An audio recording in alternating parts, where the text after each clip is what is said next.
Bareskrim Polri resmi menaikkan temuan kayu gelondongan dalam peristiwa banjir di Tapanuli Selatan ke tahap penyidikan. Penyidik tengah menelusuri kemungkinan adanya tindak pidana di balik bencana tersebut, termasuk dugaan kelalaian hingga keterlibatan korporasi. Bareskrim Polri tengah melakukan olah TKP di dua daerah aliran sungai, yakni Das Anggoli dan Das Garoga di Kecamatan Batang Toru, Tapanuli Selatan, guna menyelidiki asal-usul kayu gelondongan. Polisi menemukan 10 jenis kayu yang tersangkut di jembatan untuk kemudian dicocokkan dengan jenis vegetasi di bagian hulu hutan. Sejauh ini, saudara, polisi baru berhasil mencapai 4 lokasi pembukaan lahan dari 110 pembukaan lahan yang diperoleh dari citra satelit Kementerian Kehutanan. Langsung sangat cepat. Informasi dari Kementerian Kehutanan berdasarkan citra satelit, di hulu ini sampai ujung ada 110 bukaan. Sedang kita identifikasi apakah bukaan itu disebabkan adanya proses yang legal ataupun ilegal. Kami sedang berproses. Akan tetapi kami sudah menemukan setidaknya ada bukaan yang disebabkan adanya kegiatan perkebunan, yaitu milik PTT, itu di kilometer 6 dan kilometer 8.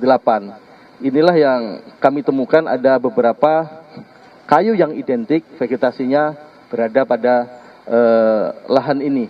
Atas temuan ataupun alat bukti yang sudah kami temukan oleh penyelidik, kami meningkatkan ke proses ini menjadi proses ke penyidikan. Jadi kami sudah menemukan 2 alat bukti adanya peristiwa pidana.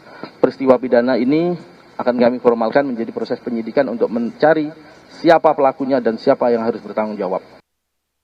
Saudara, saat ini saya berada di Garoga, Batang Toru, Tapanuli Selatan, Sumatera Utara. Kalau Anda lihat di belakang saya, ini nampak seperti hamparan kosong. Namun, faktanya ada puluhan rumah warga yang berdiri di tempat saya berdiri. Kalau Anda melihat adanya video viral, banjir bandang, dan gelondongan kayu yang sangat besar, disinilah tempatnya. Dan ini menunjukkan betapa masifnya peristiwa banjir bandang yang terjadi pada beberapa waktu silam. Saya melewati ada kayu yang sangat panjang dan saya sudah menanyakan pada warga apakah pohon ini berdiri di sini. Namun dari penuturan warga, pohon ini adalah pohon yang ikut hanyut ketika peristiwa terjadi. Bisa dibayangkan pohon yang sangat berat, pohon yang sangat masif menghantam puluhan rumah warga. Tentu saja kerusakan ini bisa dikatakan sangat masif. Banyak korban jiwa atau masih banyak yang belum ditemukan dan ini masih dalam upaya pencarian tim SAR. Pihak kepolisian dari Direktorat Tindak Pidana Tertentu Bareskrim Mabes Polri akan mengumumkan terkait dengan hasil penyelidikan mereka. Apakah ini akan menunjuk atau merujuk pada perusahaan atau pada institusi. Tentu saja ini masih menunggu hasil keputusan resminya. Kejadian ini adalah kejadian sangat penting dan menjadi catatan bagi negara untuk bisa memperhatikan tidak hanya masalah ekosistem, tapi juga masalah terkait dengan adanya masyarakat yang mendiami di suatu wilayah yang penuh dengan adanya pepohonan. Jangan sampai kejadian ini terjadi lagi di daerah ini, daerah yang dahulu sangat asri dan sangat rimbun, tapi sekarang akhirnya penuh dengan isu adanya hutan yang digunduli dan juga hal-hal lain yang tentu saja ini tidak baik untuk diulang lagi. Kami mengharapkan ketegasan pemerintah untuk bisa memberikan investigasi secara menyeluruh agar ada pihak atau orang atau siapapun yang bisa bertanggung jawab bila mana terbukti adanya unsur pidana. Juna Munangan, Febri James, Kompas TV, Tapanuli Selatan, Sumatera Utara. Kasus kayu gelondongan di Tapanuli Selatan sudah naik ke tingkat penyidikan. Namun bagaimana agar penyidikan bisa benar-benar tuntas mengungkap dalang perusakan hutan di Sumatera? Kita bahas bersama Ketua Penasehat Ahli Kapolri Pak Ito Sumardi dan juga juru kamera juru kampanye, maksud kami Hutan Greenpeace Indonesia, Belgis Habibah. Selamat petang Pak Belgis, selamat petang Pak Ito. Terima kasih sudah bergabung bersama kami di Kompas Petang. Saya ke Pak Ito terlebih dahulu. Pak Ito, jika saat ini sudah naik ke tahap penyidikan, apa saja setidaknya yang harus dikumpulkan penyidik untuk membuktikan bahwa peristiwa banjir, banyaknya kayu gelondongan ini memang betul ada peristiwa pidananya? Ya, terima kasih Mbak. Saya punya pengalaman 20 tahun yang lalu sebagai Kapolda Riau, di mana saat itu kita juga melaksanakan operasi pembalakan liar ya.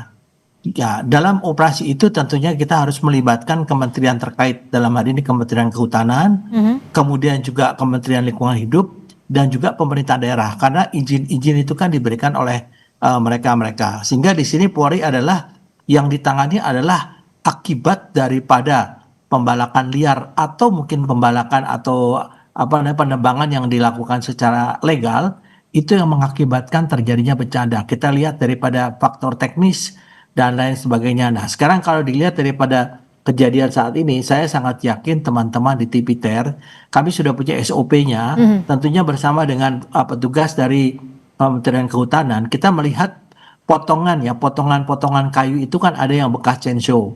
Kemudian dia akan ditelusuri dari hilir ke hulu. Nah, hulunya ini juga tidak mudah ya Mbak. Kita biasanya harus menggunakan helikopter transportasi udara. Nah, biasanya di sekitar sungai itu memang ada rumah-rumah baru di mana mereka itu pada umumnya adalah pekerja yang digunakan oleh para pemodal ya untuk memotong kayu dan sebagainya, sehingga supaya dekat mereka membuat perumahan-perumahan di sekitar sungai. Juga ada sawmill ya yang di sana, yang kemudian setelah kayunya dibawa dipotong di sana. Nah, ini tentunya pengalaman dari saya, dan saya yakin teman-teman daripada di TPTER itu mereka juga melakukan penelusurannya dari hilir ke hulu. Nah, setelah itu barulah dilihat daripada perizinannya. Apakah perizinannya sesuai dengan apa yang menjadi yang menjadi ininya mereka ya, dari perusahaan itu yang menjadi hak. Karena biasanya mereka diberikan izin seluas 100 misalnya hektar, mereka melakukan izinnya menjadi 300 hektar. Kemudian ada juga di situ juga perusahaan-perusahaan ilegal, Mbak. Nah, ini tentunya ini yang akan harus segera dijadikan satu alat bukti ya, meskipun kayunya itu tidak mungkin dibawa, tapi biasanya kita foto. Tapi apakah bukti-bukti seperti itu cukup membuat kasus ini bisa dipidanakan, Pak Ito? Ya bisa Mbak, karena kan sesuai dengan pasal 184 ayat 1 di dalam KUHP itu kan alat buktinya kan ada 5 ya. Misalnya di sini kayu-kayu itu menjadi salah satu alat bukti. Kita biasanya potong Mbak. Kita biasanya potong, tidak dibawa semuanya. Kemudian keterangan saksi-saksi ya. Kemudian keterangan ahli tentunya dari lingkungan hidup maupun dari kehutanan yang menyebabkan dari kecelakaan. Kemudian juga ada keterangan tersangka kalau nanti akan dibawa. Ya, jadi ada foto-foto juga yang bisa menjadikan petunjuk. Jadi alat bukti ini akan dibawa ke pengadilan. Tapi saya sangat yakin bahwa kasus ini karena menjadi atensi nasional, atensi Polri, ini akan bisa diungkap sampai tuntas, Mbak. Oke, Mbak Belgis, kalau dari temuan Greenpeace sendiri sejauh ini sudah seperti apa gelondongan dan juga deforestasi khususnya di Batang Toru Tapsel? Apakah temuan-temuan Greenpeace ini sebenarnya sebelumnya sudah ada dan sudah dilaporkan atau ada temuan baru? Pertama gini gitu ya, kita dudukan dulu sebenarnya perkaranya seperti apa. Kalau berdasarkan, dan ini yang selalu kami ceritakan gitu ya, kayu gelondongan yang kemudian tadi gitu ya, yang teman-teman ceritakan, teman-teman jurnalis ceritakan itu kan dia hanyut gitu, melewati arus sungai gitu. Artinya sebenarnya kan ini berasal dari aliran sungai gitu, atau enggak dari muara. Nah, dalam konteks ini sebenarnya kita lihat bahwa tutupan hutan alam gitu di masing-masing daerah aliran sungai di Pulau Sumatera itu menurut analisa kami itu kurang dari 25% situasinya gitu. Artinya ini menunjukkan bahwa di Pulau Sumatera itu situasinya sangat kritis. Belum lagi sebenarnya secara keseluruhan kan total hutan alamnya hanya tersisa 10 hingga 14 juta hektar tuh, atau kurang dari 30%. Nah, Kemudian kan ngobrolin deforestasi itu kan dia udah panjang ya, sejak Betul. eranya Presiden Soeharto tuh Iya. gitu, sampai hari ini gitu. Nah, tadi kan ini kita contohkan dari apa yang terjadi di Das Batang Toru. Hmm. Nah, kalau kita secara spesifik ngobrolin soal Das Batang Toru, sebenarnya lagi-lagi gitu ya, kita ngobrolin ini secara umum dulu. Luas hutan alam secara keseluruhan, ini kami mengambil data dari sumbernya adalah Kementerian Kehutanan gitu ya. Jadi berdasarkan sumber itu bahwa luasannya itu hari ini hanya tersisa 167 hektar atau 49% dari total luas Das Batang Toru. Kalau misalkan kita tanya deforestasinya berapa, ini dari tahun 90 sampai setidaknya 2022 itu ada sekitar 70.000 hektar atau 21% dari total yang dimiliki oleh Das gitu kan. Nah, temuan kami gitu di bagian hulu dari Das Batang Toru Ya. ini udah beralih fungsi gitu. Oke. Jadi ini ya, jadi perkebunan. Nah, setidaknya ada beberapa izin kemudian yang ada di sana gitu ya, izin perkebunan sawit, izin PBPH gitu. Jadi ya izin tambang juga ada. Jadi sebenarnya Tapi pernah dilaporkan inilah tidak gitu ya. secara resmi oleh pihak Greenpeace sendiri? Secara resmi kami belum pernah melaporkan begitu ya, tapi kami sering sekali punya kajian soal ini gitu ya, Oke. dan kami sering membicarakan jika kemudian izin ini tidak direview, kemudian tidak dilihat kembali proses pengawasannya, maka kejadian ini akan terjadi. Sebenarnya proses-proses ini sudah pernah kita sampaikan gitu. Oke, Pak Ito, lalu bagaimana jaminan terkait tidak hanya soal penelusuran, tapi juga soal izin. Yang jadi masalah adalah ketika izin itu diberikan secara legal, padahal dalam tanda kutip sudah diketahui akan berdampak buruk, tidak hanya bagi alam, tapi juga bagi manusia. Lalu bagaimana memastikan bahwa memang di sini jikalaupun ada keterlibatan korporasi, keterlibatan pejabat lokal, atau bahkan keterlibatan pejabat pusat? Ya, kalau menurut saya ini juga tidak mudah ya Mbak ya. Karena menurut pengalaman kami, dengan adanya perubahan status ya daripada hutan atau kawasan hutan menjadi perkebunan, itu juga di beberapa tempat juga berakibat kepada terjadinya serapan air yang kurang ya. Kemudian juga ada namanya istilahnya akhirnya tanah itu menjadi longsor ya, dan menutup sedimen-sedimen itu menutup sungai. Tapi kalau itu perusahaannya misalnya itu resmi, maka tentunya harus dilakukan dengan pihak pemberi perizinan ini supaya dilakukan kembali peninjauan kembali ya. Itu yang pernah kita lakukan. Pada saat tahun 2000 itu yang sangat masif adalah yang dilakukan oleh saudara Adeline Lis ya. Itu kita bisa membawa ke pengadilan dengan hukuman yang berat dan denda yang sangat besar.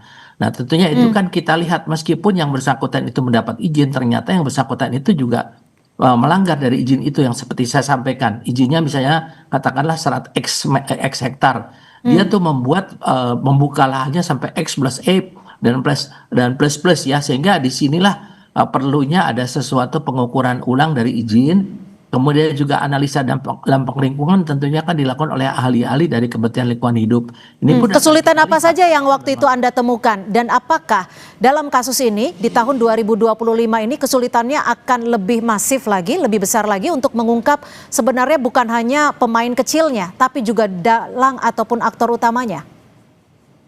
Saya memprediksi memang lebih sulit ya Mbak ya, karena bagaimanapun sekarang daerah-daerah yang terbuka itu yang digunakan alih statusnya memang mereka rata-rata memiliki izin resmi. Sehingga tentunya kita akan menunggu dari teman-teman dari Barreskrim termasuk Kementerian Kehutanan dan Lingkungan Hidup termasuk Pemda harus menelusuri secara bersama-sama untuk dari administrasinya, kemudian operasionalisasinya, kemudian yang paling penting adalah apakah dengan pembukaan lahan ini dengan penggantian statusnya itu menjadi perkebunan, ini memang sudah diprediksi akan menimbulkan satu bencana ya, seperti misalnya kayu-kayu gelondongan kan kalau misalnya tempat itu dibuka, tentunya kayu-kayu ini juga akan terbawa oleh sungai dan itu dijual. Nah biasanya memang ada ketentuan Mbak itu bahwa membuka lahan itu juga kayu-kayunya itu ada tebang pilih ya, Ya. tidak semuanya dipotong, tapi kenyataannya memang biasanya mereka Ya. babat semuanya. Demikian.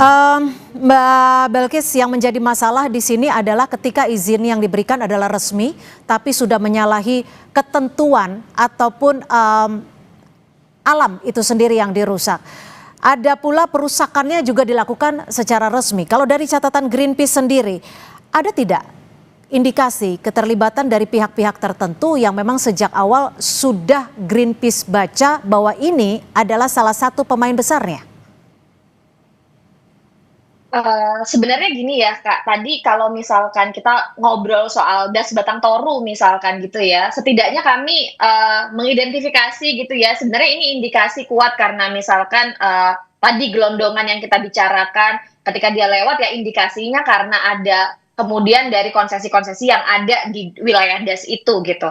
Pertama, setidaknya kami menemukan kalau misalkan izin perkebunan itu ada milik PT Dipta Agro Lestari, Madina Agro Lestari, Maju Indoraya, Perkebunan Nusantara. Ini kan juga ada beberapa nama-nama kemudian yang cukup terkenal gitu ya, misalkan PT Perkebunan Nusantara 3 gitu, ada PT Samukti, kemudian izin PBPH gitu. Ini juga pemiliknya ada di sana, korporasi atau termasuk perorangan nih Mbak Belkis?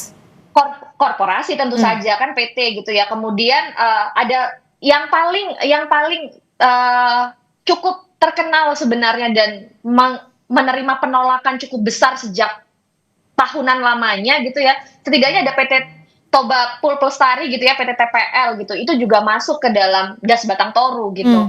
Jadi kalau ditanya apakah kemudian ada gitu ya yang kami temukan, ya setidaknya ini, dan hari ini kami juga sedang melihat situasi di lapangan dan sedang kami cek apakah kemudian situasinya dan berasal dari ini gitu ya, khususnya di wilayah sekitar Batang Toru. Kami juga sedang melakukan investigasi di sana. Gitu. Oke. Pak Ito, ini bencana begitu besar, banyak korban, tidak hanya nyawa tapi juga rumah warga dan lain sebagainya. Lalu bagaimana agar kasus ini benar-benar bisa terselesaikan hingga tuntas, tidak hanya di awal saja, pengawasannya akan seperti apa? Dan bagaimana agar penyidikan ini bukan hanya tidak terhenti, tapi juga tidak dipersempit ataupun tidak diarahkan? Ya, dalam penanganan ini kan Polri hanya sebagai penyidik ya Mbak ya, dalam criminal justice system. Tentunya ini juga kita juga mengharapkan bahwa daripada aparat penegak hukum lain baik di kejaksaan sampai pengadilan, ini kita sepakat bahwa ini juga harus mendapatkan satu sanksi yang bersifat deteran ya, yang bisa memberikan efek jera. Nah sekarang tadi seperti dikatakan oleh Mbak Bilkis itu kan sekarang ada undang-undang yang bisa kita kenakan, misalnya Undang-Undang Nomor 41 ya tahun 99 tentang kehutanan. Dan yang untuk korporasi itu biasanya kita kenakan dalam Undang-Undang Nomor 18 tahun 2013 ya. Nah tapi kan sekarang kita harus melihat dulu proses administrasinya Mbak. Nah kalau biasanya yang dilakukan dulu pada saat Menteri Kehutanannya Pak Ka'ban itu dilakukan moratorium. Jadi setelah ini diselesaikan secara hukum, kemudian dilakukan penutupan kawasan itu dan dilakukan penghutanan kembali ya dengan cara moratorium. Nah itu yang bisa kita lakukan, karena kalau tidak maka ini pasti bencana ini akan terus, karena kan tanahnya tergerus terus, kemudian airnya juga tidak bisa ditahan karena tidak ada akar-akar pohon yang menahan, sehingga ada penanaman hutan kembali atau reboisasi yang itu dilakukan saat itu baik di Riau maupun di Sumatera, di Pulau Sumatera Utara. Tapi begini Pak Ito, yang perlu dikhawatirkan masyarakat, yang dikhawatirkan publik adalah ketika sanksi yang diberikan berhenti sampai di sanksi denda. Bagaimana memastikan bahwa sanksi-sanksi ini tidak hanya sanksi denda berupa nominal rupiah, tapi juga bisa dalam unsur pidananya? Ya, kan kita melihat bahwa kalau digunakan dengan Undang-Undang Kehutanan kan ada peluang untuk celah untuk diberikan sanksi administrasi ya. Sehingga di sini adalah perlu ada satu keseriusan dari aparat penegak hukum. Jadi jangan sampai dari 3 aparat penegak hukum baik kepolisian, kejaksaan maupun pengadilan ini tidak ada satu upaya yang sepakat bahwa kita memberikan efek atau sanksi yang seberat-beratnya baik sanksi pidana. Berapa lama sih Pak Ito kurang lebih sanksi pidananya paling lamanya? Kalau menurut undang-undang daripada UU P3H itu kan saya kira tidak terlalu ini ya. Saya mungkin kalau tidak salah sampai berapa 8 tahun atau bagaimana ya. Tapi ini pun sebetulnya bisa tergantung keputusan hakim ya Mbak ya. Oke. Karena bisa dikaitkan dengan masalah kerusakan hutan, Ya. mengakibatkan orang meninggal dan Dan lain juga ada sebagainya. kerugian imaterial di sini. Ya, Ya. betul. Oke. Mbak Belgis, terakhir, Anda yakin jika kasus ini saat ini sudah berada dalam tahap penyidikan, apakah Greenpeace optimis bahwa kasus ini bisa terselesaikan hingga tuntas? Tak hanya itu, transparansi dan juga bisa membantu memulihkan kepuasan bagi kita yang dirugikan, tidak hanya alam tapi juga masyarakat. Kalau pertanyaannya itu sebenarnya definisi tuntasnya dulu sih Kak yang perlu kita perjelas gitu ya. Tuntas tuh maksudnya apa? Apakah kemudian selesai diselidiki gitu Kak atau enggak di penyelidikannya selesai kemudian diberi sanksi semacam apa gitu. Dalam konteks ini sebenarnya menurut kami yang paling penting adalah menyelesaikan akar masalahnya.